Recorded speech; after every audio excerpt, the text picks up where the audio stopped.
Hi dear students, dear friends, welcome to Gallant IAS and this is our yeah ancient India and medieval India actually is a serious concern for many aspirants. But the reality is ancient and medieval India is cakewalk for you provided your approach is right. I mean you can easily learn ancient and medieval India for your civil service examination if you have the right approach, the right strategy. Learning history is not rocket science, yeah. Aspirants with or without backgrounds can easily do it. But here, your mission is not to research history, not to do PhD in history. Your basic mission is to score from history. You know, in prelims and mains, a good number of questions being asked from history. Ancient and medieval India, their culture part is asked in mains, and their socio-cultural, religious, economic, political life is asked in prelims. So when you study ancient and medieval India for your prelims, take care of these aspects: the social, political, economic, cultural, and religious life. These are angles or dimensions you have to cover when you study ancient and medieval India for your prelims examination. So what to study? Ancient India. Yeah, when you study ancient or medieval India, the literature part, the sources are very important for you. You know, literary sources are there, archaeological sources are there. For example, archaeological sources, the coinage, Indo-Greeks issued coins, Mauryans had punch-marked coins, Indo-Greeks issued gold coins, Kushanas issued coins, okay, Guptas issued coins. Later on, these like even these like if you go for this Delhi Sultanate, if you go for Mughal Empire, they all had a coinage. So the coinage and the study of the coins, you know, numismatics, the coinage and the inscriptions, different inscriptions are there. Allahabad inscription is there, Junagadh inscription is there, Aihol inscription is there, Hathigumba inscription is there, Uttaramerur inscription is there. Okay, so lots of inscriptions are there. Ancient and medieval rulers issued inscriptions. Some are royal proclamations, some are about land grants, some are about the donations, etc. So the study of inscriptions again important for you. Many foreigners visited here. Many foreign travelers visited here. Somebody stayed in Nalanda, somebody at Takshila, somebody visited Kanchipuram. So the foreign travelers, Greek travelers, or these Chinese travelers, or travelers from Africa or Central Asia, their accounts on India's socio-political, economic, cultural life, it's important for you. So focus on the sources. When it comes to this, what is called ancient India, Vedic literature, you know that is Samhitas, Brahmanas, Aranyakas, Upanishads. This is a classification of the Shruti literature. Shruti literature is important for us. So how this Shruti literature, Samhitas, Rigveda Samhita, Samaveda Samhita, Yajurveda Samhita, Atharva Veda Samhita, how the Samhitas talk about the Aryan life, the socio-cultural, religious, economic life of the Aryans. Brahmanas are there, Aranyakas are there, Upanishads are there. So how this Vedic literature reveal the social, cultural, economic, religious, political life of this Aryan population. Rigvedic Aryans, later Vedic Aryans. So Vedic literature is important for you. Mauryan literature is important for you, like Arthashastra or this what is called Megasthenes Indica. Similarly, Sangam literature and its classification. You know their authors and what this literature talk about. How they talk about the polity, how they talk about the society, status of the women, status of religion, etc. So Sangha literature is important for you. Then Maurya, post-Maurya, Gupta, post-Gupta, literary sources are there. Again, coming to Vijayanagara Empire, literary sources are there. Imperial Cholas, literary sources are there. Delhi Sultanate, Mughal Empire, Yes, they all leave literary sources to study about that particular culture, socio-political, economic, cultural life of that particular age. So that sources must be an important area which you should not miss. Then ancient India starts with the prehistoric India. If you ask me, is that necessary to study? Yeah, since it is part of the syllabus, anything can be asked from the syllabus. They already asked a question about prehistoric cave paintings. Prehistoric art is already asked. Prehistoric site is already asked.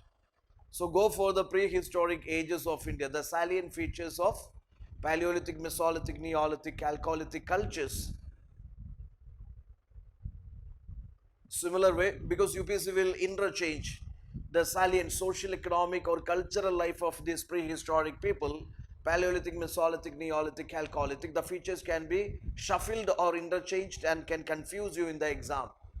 So have an idea about the prehistoric cultures, their salient features, prehistoric sites or settlements in India. Also the prehistoric art, cave art. These areas are important for you. Then of course coming to Indus Valley civilization, the world first river valley, urbanized, most urbanized river valley civilization, Indus Valley civilization. When you study Indus Valley civilization, have an idea. Very recently, many discoveries being done or many findings being done in the Indus sites. Recently, there were DNA analysis and concluded that dairy products used by Indus people. Also, recent discoveries say their change in the cropping pattern, that is a reason for the decline. So Indus civilization, major sites of Indus civilization, especially the sites which are in the news. So Indus civilization, major sites and the findings are important for you. Then the salient features of this civilization, the three phases, that is premature, mature and post-mature phases of Indus civilization, major findings. Then the socio-cultural, religious, economic life of Indus people, their art forms, ceilings, terracotta figurines, priest king statue, bronze image of dancing girl, their town planning. Okay, so go for their art and their artistic developments. Their art and craft is important for you. Their contributions in the field of the science or their contributions in the field of this external trade. So their economic life, their cultural, religious life, social life, all those things are important for you because UPSC repeatedly asked you questions from this area. Also, just focus on the recent discoveries, especially those discoveries related to decline of the civilization. Now, coming to this Vedic culture, I would say there are different theories regarding this origin of the Vedic culture or Vedic life. There you focus RVC and LVC are there. RVC means it is Rigvedic culture, LVC is later Vedic culture. So what are the various differences between RVC and LVC? In social aspect, economic aspect, cultural aspect, religious aspect and political aspect, what all changes happened between RVC and LVC, that is one of the favorite area for UPSC. Also the differences between Rigvedic age and Indus civilization. This is again very important for you. Also focus on various theories related to arrival of Aryans, like you know that, like Max Muller Central Asian theory is there, Swami Dayanand Saraswati Tibetan theory is there, Bal Gangadhar Tilak Arctic theory is there, Turkestan theory by Harzfeld, the Russian steppes, the Aryans originated from Russian steppes, that is Belfi theory. They are from Himalaya. Himalaya was their like a native place, that's theory by Lashmidhar. So different historians are there, they talk about different theories regarding origin of these Aryans. They can be asked in this examination. Also the terms are important for you. For example, Vrajapati, Sabhavadi, Gobada, Ganapati. So there are different terms. The terms used for the deities, terms used for their administration, used in their administration, terms used in the society, terms used in their hierarchy. So the terminology of this Vedic culture, that's very important for you. Go for the different terms used in relation to these Vedic Aryans or this Vedic life. Now coming to Mahajanpadas, there is of course the important thing is you should know Mahajanpadas, 16 Mahajanpadas are there. Have an idea about, yes, on map of India, you try to, on political map of India, try to locate the 16 Mahajanpadas because UPSC will ask the question like this. They already asked previous patterns, and the recent trend is the previous patterns, old patterns are repeated by UPSC. So the question can be map based question for like this, from north to south, rearrange the Mahajanpadas, or from south to west, or west to north, or east to north, arrange the Mahajanpadas according to the republican order or monarchical order. So it's important you know Mahajanpadas, what are the republican states and the monarchical states, you should know. Also you should know, yeah, north to south, north to east, north to west. Yeah, that's, you should have an idea the exact locations of the Mahajanpadas. Sometimes this is the way UPSC asks you to rearrange them. Rearrange them. You should know the very popular Mahajanpadas, the ruling dynasties, their popular rulers, and their significances. Here, contemporary type of questions are very relevant. UPSC already asked, for example, Prasnajit or Bimbisara, some popular Mahajanpada rulers, they were contemporaries of Buddha, Mahavira, etc., etc., etc. So, have an idea about the popular rulers, their various reforms, the dynasty they belong to, and these rulers and their contemporary reformers or contemporary leaders. Okay, those things are important for you. Also here you focus on the foreign invasions, for the chronology of the foreign invasions. You know that Darius, the Persian invasion, then Alexander's Greece invasions. Also take care the contributions or maybe the impact of these foreign invasions. Kharosthi script was introduced here, new trade routes opened. So just focus on the contributions or the impact of these foreign invasions.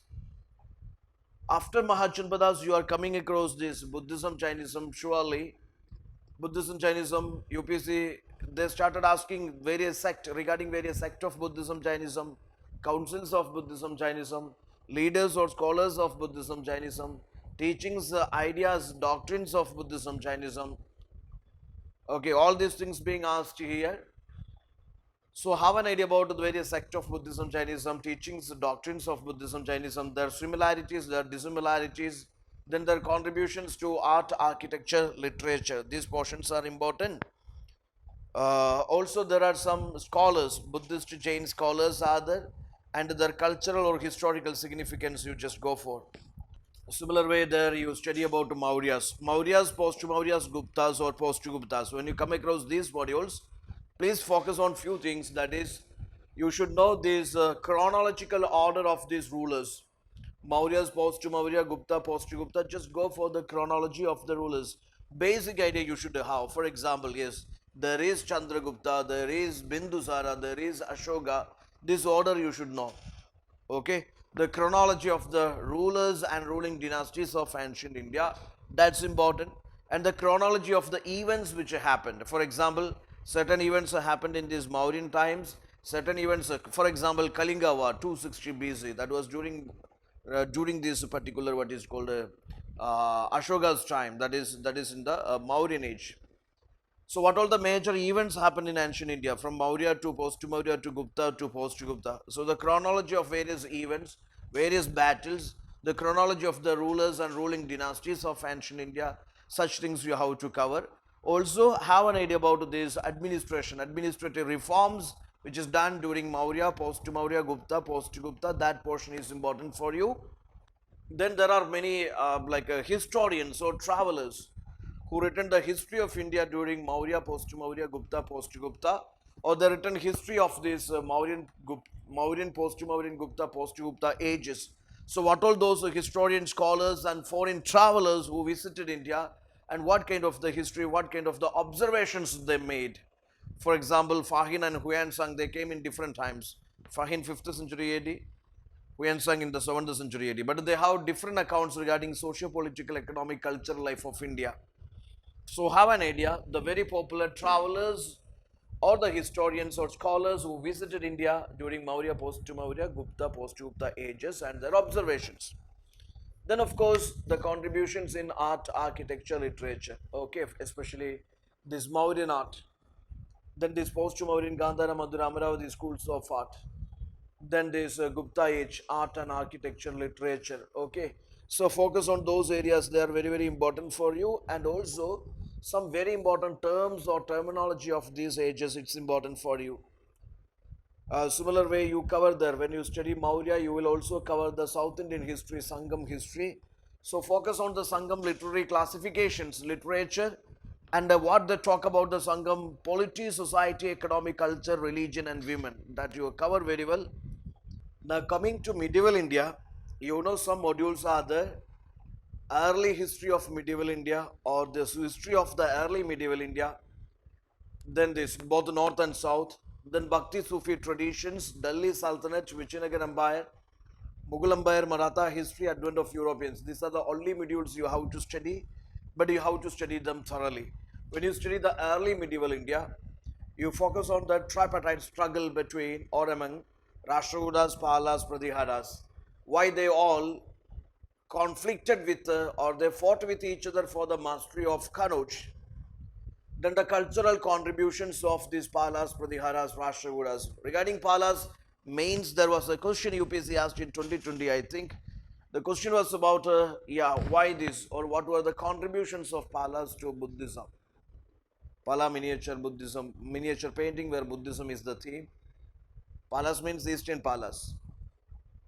And they nurtured many Buddhist monasteries, Buddhist viharas in the Eastern India, allowed the foreigners to build the viharas at Eastern India or in Eastern India. So the contributions of Palas towards Buddhism, that's important. Rashtrakutas, Kailashnath temple. So Ellora and Elephanta caves and these cultural contributions of Rashtrakutas. Then you will come across various Rajput dynasties, Solankis are there, Chauhans are there, okay, Tumaras are there, different Rajput clans are there, various ruling dynasties, and what were their contributions, their achievements that you focus. Coming to Vijayanagara Empire, Bhakti Sufi movements, focus must be on the various doctrines, teachings and ideas of Bhakti Sufi saints, how they similar to each other, or what all things in which they differ to each other. Also take care what are the or who are the popular Bhakti Sufi saints, the philosophers and their major philosophies. For example, Adi Shankaracharya, Ramanuja, Ramananda, Kabir, Guru Nanak, okay. So there are Tulsidas, Mirabai, then there is Khwaja Moinuddin Chishti. So there are different Bhakti Sufi saints are there and the teachings are there. So what all similarities we can find in the teachings and overall contributions of Bhakti Sufi movements, their failures, their contributions to literature, all those areas you have to take care. Vijayanagara Empire, you should know the sources about Vijayanagara Empire, especially indigenous sources and foreign sources, and the travelers' accounts on this Vijayanagara Empire, its economy, polity, religion, culture, and its king. Okay, so Vijayanagara Empire, have an idea about the political, economic, social, cultural, religious history of Vijayanagara Empire, because such questions being asked in prelims and mains, especially Krishna Devaraya and his contributions to art, architecture, and literature. Foreign scholars and their visits are also important, their findings are also important. Then there is a module which is Delhi Sultanate, where you focus Qutbuddin Aibak, Iltutmish, or Alauddin Khilji, or what is his name? Yes, starting with the Qutbuddin Aibak, Iltutmish, then this Alauddin Khilji, then Muhammad bin Tughlaq, then this Ibrahim Lodi. So all those things, I mean the very popular Delhi Sultans and the various administrative reforms, land reforms, agricultural reforms, or maybe the like educational reforms, all those things you please take care. And the growth of science and literature, growth of science and technology, and the growth of this like translation of this Indian literature into Persian languages, all those areas you have to focus very well. So coming to Mughals, you know that that is one of the very important module in medieval India. The chronology of the Mughal rulers important for you. The chronology of the Mughal battles important for you.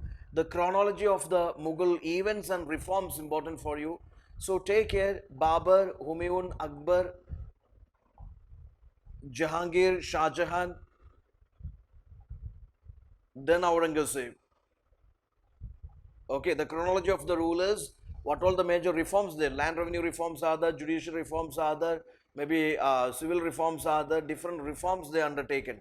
Focus on the reforms, focus on the battles they fought, focus on the major events happened there during their time, or major foreign scholars and more foreign travelers visit, and these rulers and their contributions to Mughal painting, Mughal literature, Mughal architecture, Indo-Islamic architecture, all those things are important for you. Also focus on the major terms related to Mughal administration. Okay. Now next is advent of Europeans, where you focus on, yes, the Portuguese, Dutch, British and French arrived here. Why all these Europeans arrived here? Why they clashed among themselves? Okay. And to what are the reasons why this British become successful out of the other Europeans? You know, Portuguese got defeated, Dutch got defeated, and even French got defeated. Only one champion, that was British East India Company. So what are the major reasons behind the fight among these European companies in India? What were their major settlements in India? Why they fought with each other? And why finally this British turned to victorious? British East India Company turned to victorious. Those things are important. There also you try to understand. For example, UPSC can ask a question like this: when Vasco da Gama arrived in India, who was the ruler of Vijayanagar Empire? So you just know when these Europeans arrived, who were their popular contemporaries on Indian subcontinent. That also you please focus, and major reforms and major initiatives by these Europeans in India. Those things you please take care. So these are the modules you have to cover for this ancient and medieval India. Without doubts, revise very well. Any doubts, feel free to contact us. We are ready to support you. And your valuable feedback you can leave in the comment box. Accordingly, we will be doing further videos. Okay, so this is the gist of your ancient and medieval India. Please go for it. Subscribe our channel, share with your friends, and just leave your feedbacks, your whatever your feedbacks, your suggestions, you can leave in the comment box. Okay, that's it. Thank you. All the best.